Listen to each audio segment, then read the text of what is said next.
So some people find themselves doubting God. Anyone ever have that experience? Yeah, a little bit of doubt. God knows really what's going on and what's going on with you specifically. Yeah, we all experience that.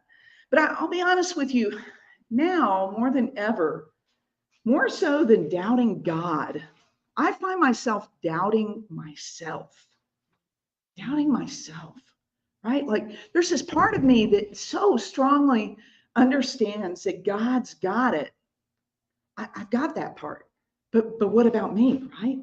But then there's some kind of disconnect there. Yeah. So I'm certain this message today will speak to you. I know it does to me. So I hope you will enjoy some ideas that I share with you. The title of my message today is When in Doubt, Speaking Truth to Power. Now I want you to pay attention to the syntax of that title. It does not say speaking power to truth. It says speaking truth to power. Why? Because truth doesn't need any power spoken to it. It already is the way that it is. Rather, when we're not feeling empowered, it is important for us in those moments of doubt to speak the truth, to remember who we are. So I invite you to just hold that gently within your heart as I share this message. You know, doubt is insidious, right? It just sneaks right in there. Just when you think you're fully in faith and fully strong, the next thing you know, you find that little seed of doubt just working its way. I was driving over here and I was running about 4 minutes late. I don't like to be late. And so I was just getting kind of into my head about that, right? And oh my God. And then, of all things, this little car's coming onto the highway and decides to pull right in front of me and just go about 40 miles an hour on Highway 6. And I was just like, well, what are you doing? Oh, and now you're going to get in front of that guy, and slowed that guy. And then that guy, after that one got over one more lane, he comes in front of me. And I'm sitting there, what is going on? I am running late. I need to get to CSL Denver. What's happening here? You see, I was doubting. I was doubting, wasn't I? Because if I was truly in the place of absolute knowing that I am a perfect expression of the divine, and so is the person pulling over in front of me, and so is the guy in the big red truck who pulled over after that. If I really have that, then I can relax and I can let it go and know in truth that there comes God onto the freeway in front of me. There comes God in front of me in my lane again. And somehow, some way, they are part of that beautiful divine truth that is unfolding perfectly to allow me to get here at just the perfect moment, right? So I invite you to remember when you have those moments where you're thinking things aren't right and that person is definitely wrong. Oh, and so are you. How dare you get in my lane? You know, my lane, I own the entire freeway. How about you guys?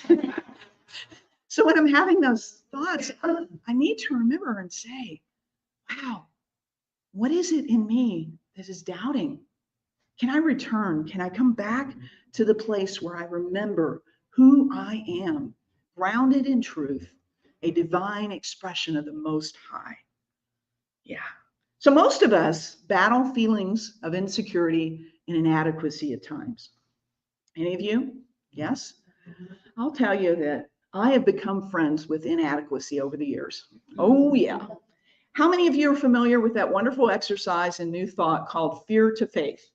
Yeah, taking it. In fact, I remember when one of my first mentors, Reverend Dr. Kathy Hearn, I used to call her and talk to her as I was preparing to go into practitioner studies, and I'd have some sort of doubt or something about something.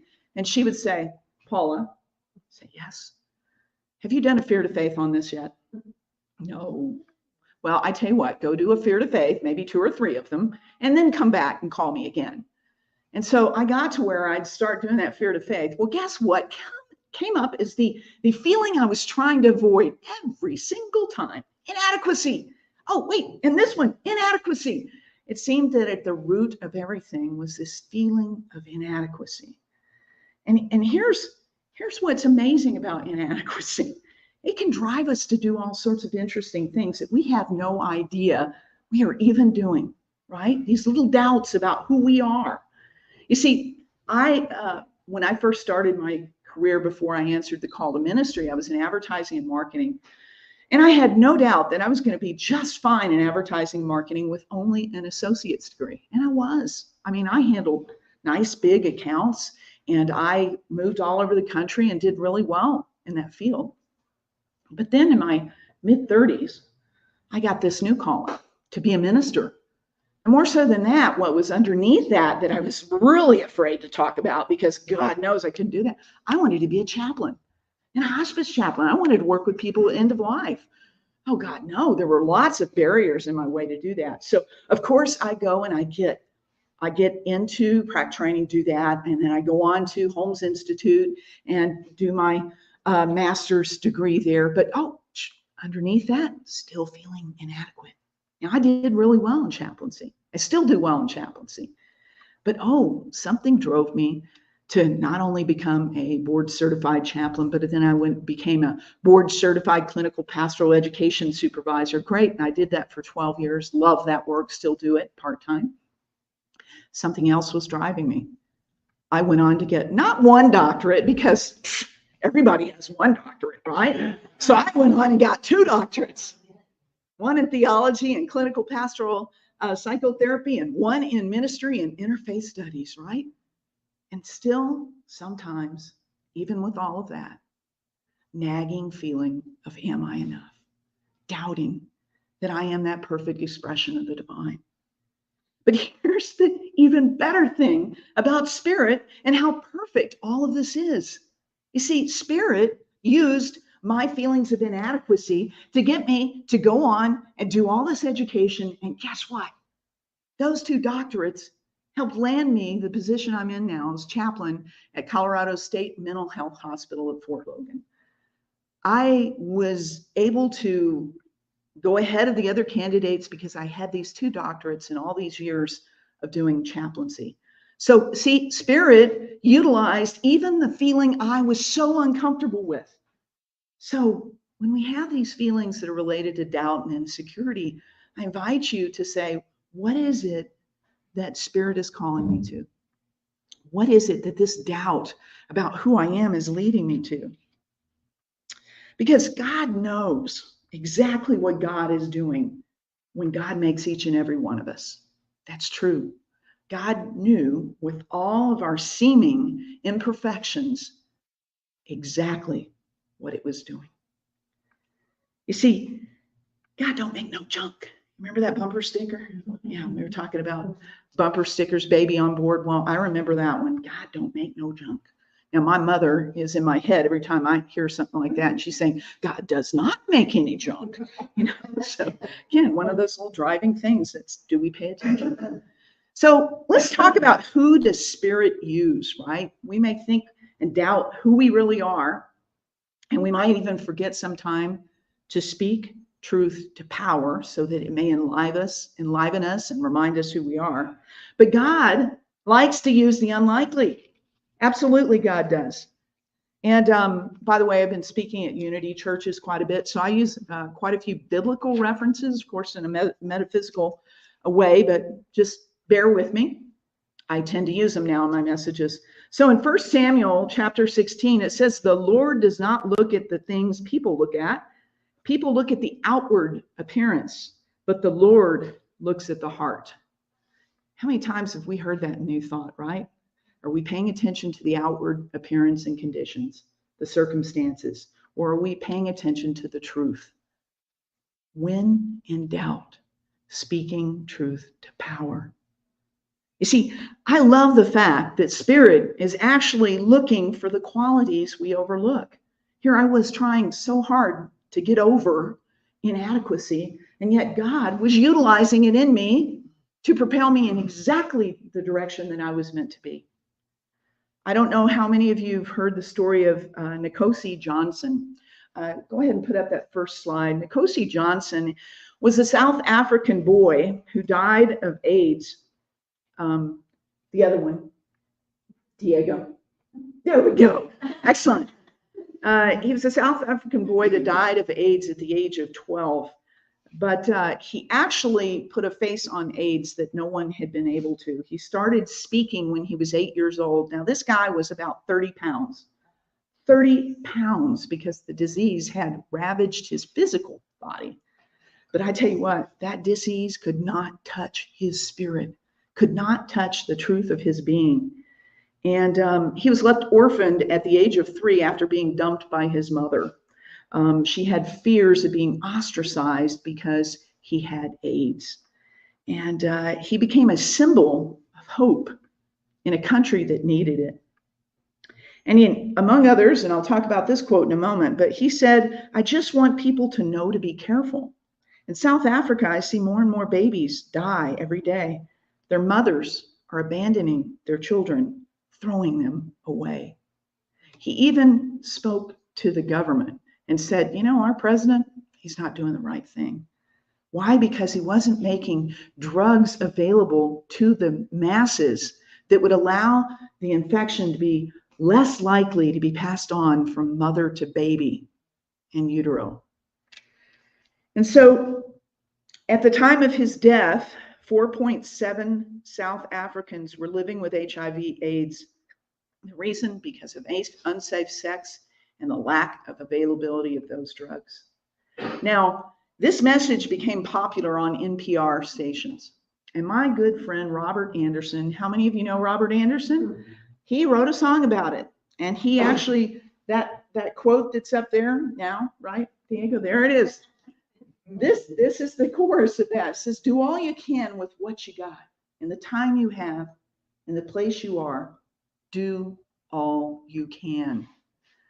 Now, that's a very unlikely spokesperson for all of that, isn't it? I mean, about 30 pounds, little guy in South Africa. And yet, worldwide, he became a voice of truth, of truth. Stand up. We all deserve good care, right? We all deserve to be more mindful. This little boy. You see, God loves to use the unlikely within each of us. Those things that we overlook in ourselves, God will use it. And if you've ever felt overlooked by God or anybody else, God does not, now any minister in here or practitioner has heard this. God does not call what? The qualified. God what? Qualifies the called. Absolutely. And that's what happened. I didn't need that qualification to do what I needed to do in advertising and marketing, but I sure did need it to do what I do now. So God qualified that in me.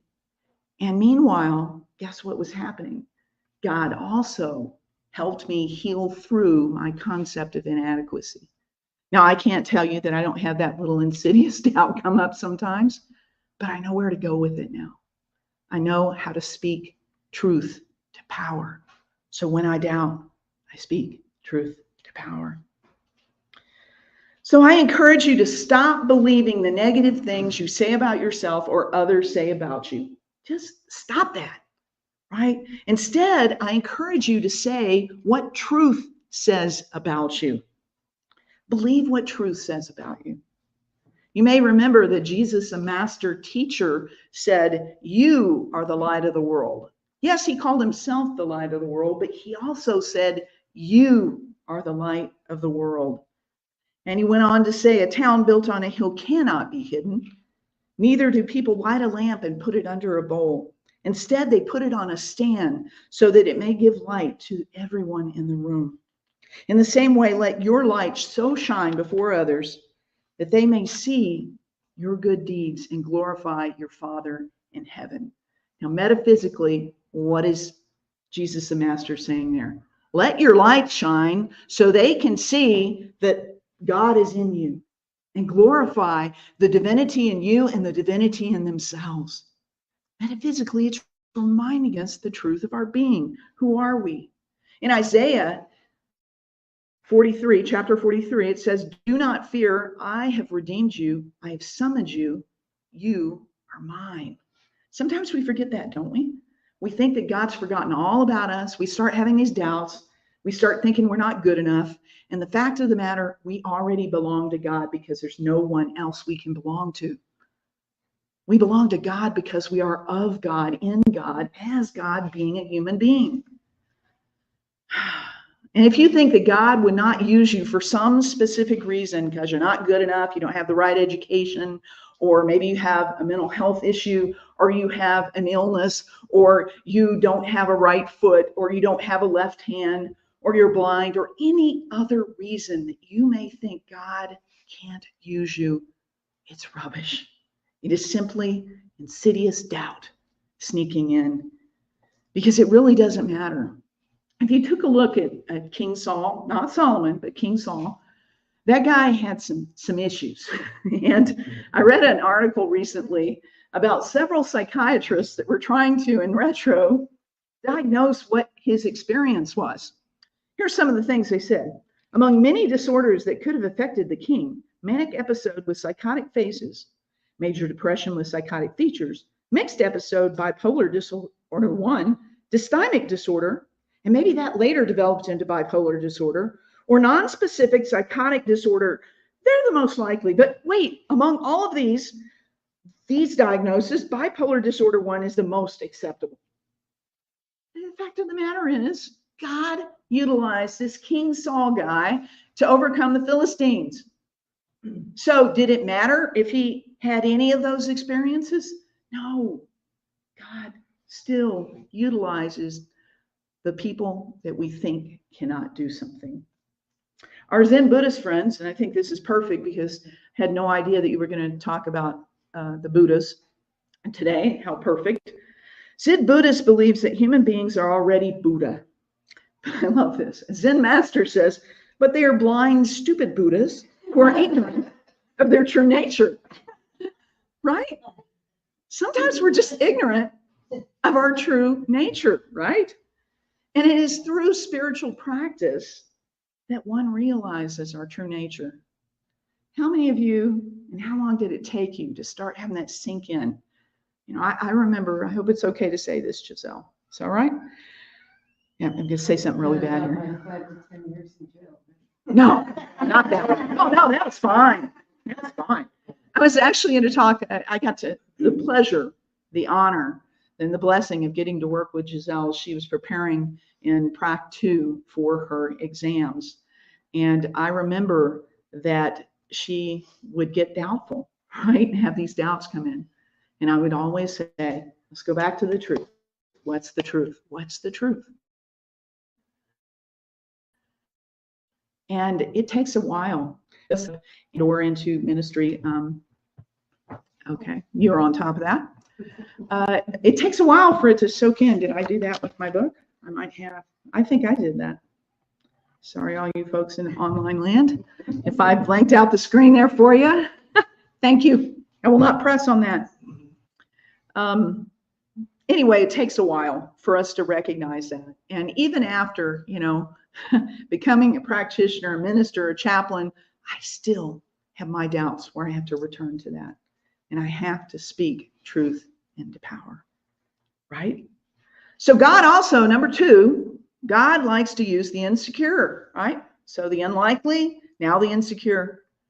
And think about it. If Spirit did not want to use you for good in the world, Spirit would not have put a spark of desire within you to do good in the world, to be good in the world. It simply wouldn't exist. Why do you think you're even here?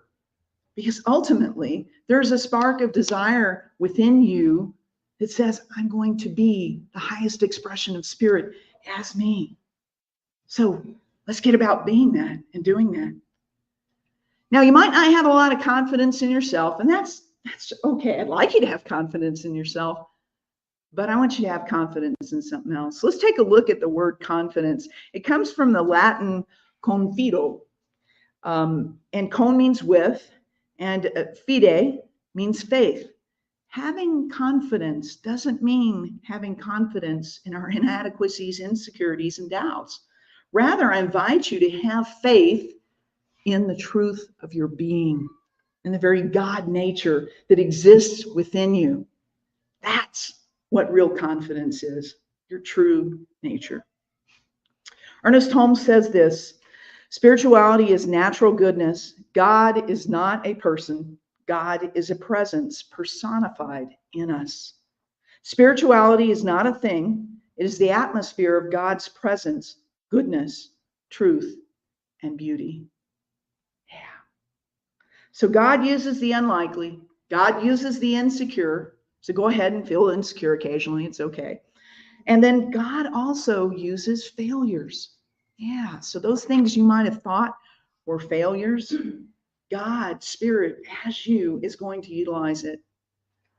You might remember that right after Jesus was arrested and before he was taken to the high priest, or actually he was there, Peter sat down with some people by a fire, okay?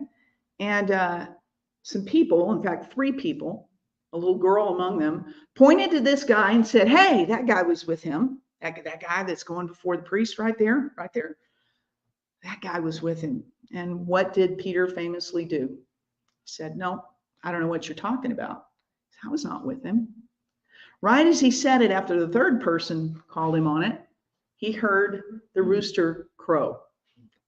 And Jesus had already prophesied and said, you, before the rooster crows, will have denied me 3 times. Have you ever blown it like that? Like big time? Like embarrassing, shaming, horrible big time? Like, oh, I can't believe I did that. Well, some of those, I've done those. Yeah.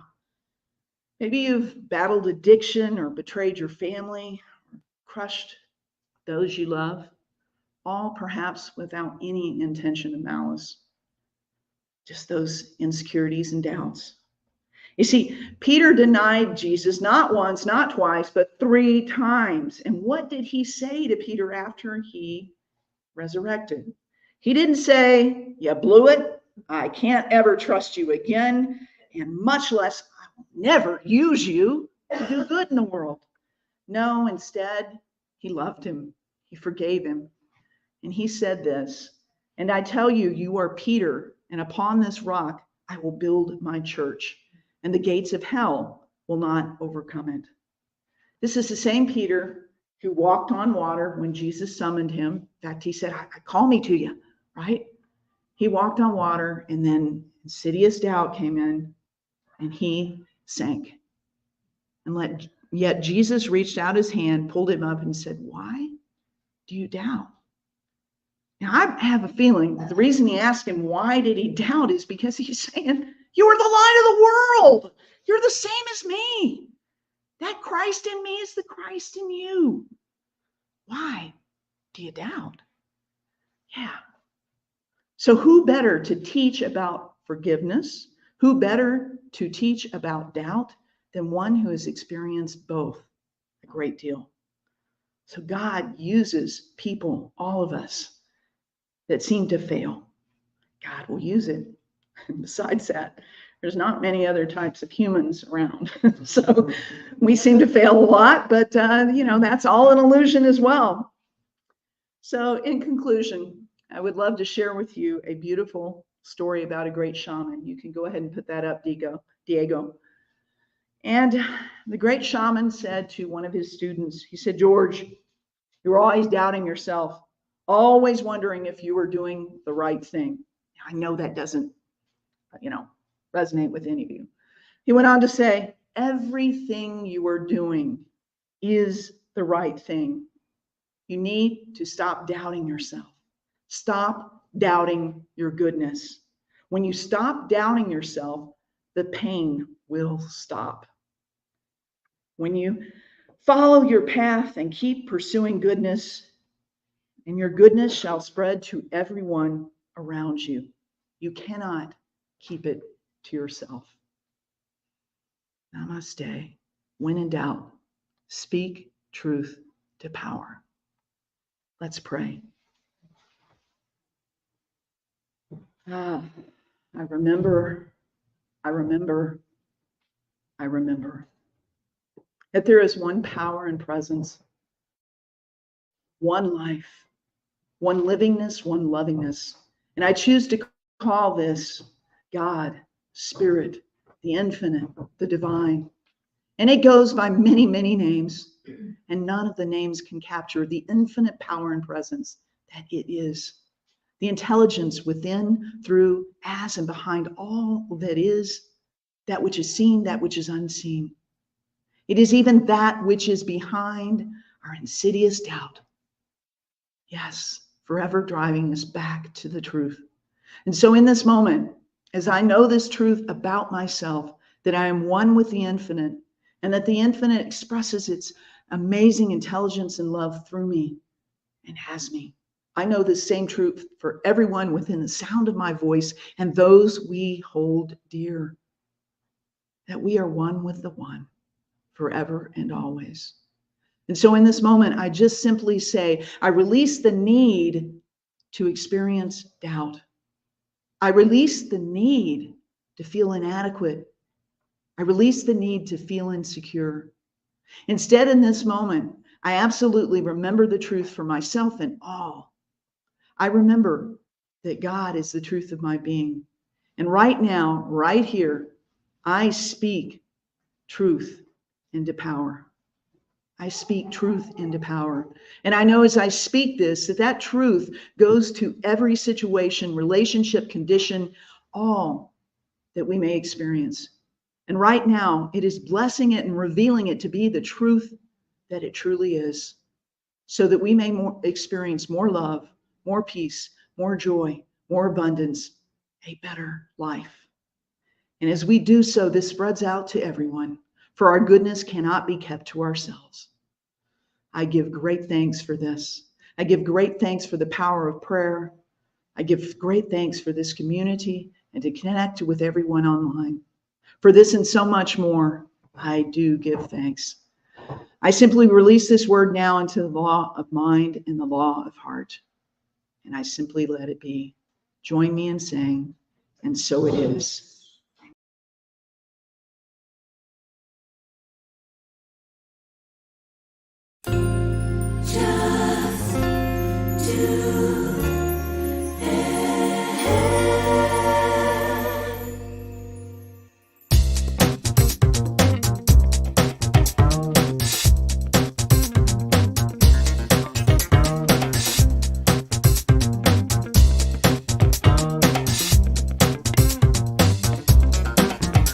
Just do it. Don't talk about it. Don't put it off. Just do it. Just say it. I'll speak my truth. I'll state my needs. Just say it. Just claim it. Act as if you know it's done. Just claim it. Just breathe. Breathe in faith. Breathe out fear. Just breathe. Just do it. Just do it. Just do it. Oh, do it. Just do it. Come on, do it. I'm gonna give myself a gentle push. I'm gonna start today. Just do it. Don't talk about it. Don't put it off. Just do it. Just trust. Trust myself. Trust my heart. Just trust. Love. I'm gonna give love. I'm gonna show love. Just love. Faith. I have faith. All is well. I have faith. Just do it. Just do it. Just do it. Just do it. Just do it. Come on, do it. I'm gonna give myself a gentle push. I'm gonna start today. Hey, yeah!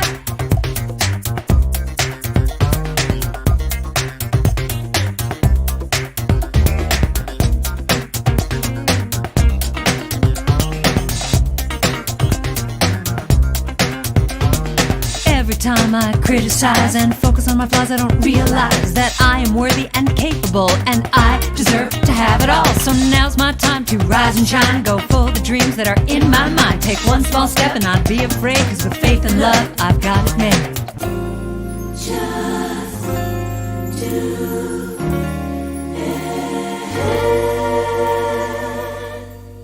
Just do